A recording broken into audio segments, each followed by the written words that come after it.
Before I began a relationship with Jesus, my life was patterned after everyone else's life around me. I was looking for an identity that everyone would like, and I was looking for something that would be satisfying at the same time.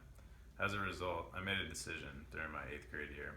I began investing in things that would not just cause people to like me, but to also get them to think that I was a really cool guy. My goal really became popularity.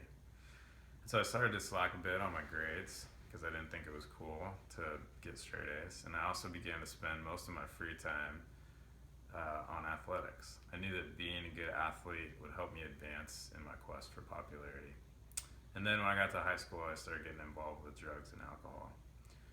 And after about 3 years of fighting for popularity, I realized at the end of my sophomore year of high school that I had achieved what I was shooting for. I had become popular. But I also realized at the same time that I wasn't satisfied with my life.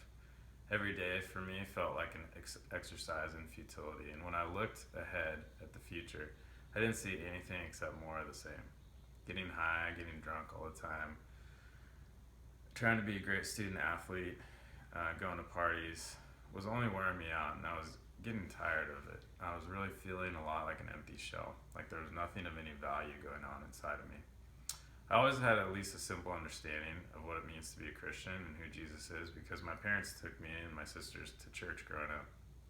I never really took it seriously though because I never saw anybody my age that I thought was cool who took Christianity seriously. But at the end of my sophomore year of high school, I began to think more about Jesus and Christianity. I also started talking to God a little bit. He immediately opened my eyes to the fact that my life was a walking contradiction. To my friends, I was a popular student athlete who knew how to party. And to my family, I was still trying to be a good Christian young man. Part of what was unsatisfying about this was the fact that I was always trying to play both sides, and neither one of them was working. I felt like God was asking me, Jonathan, why don't you try to really follow me and see what happens? And so I did. I'm still a work in progress, but I've never been the same since. What has love done for me? It has changed me, transformed me from a cheap copy to the original that God designed me to be.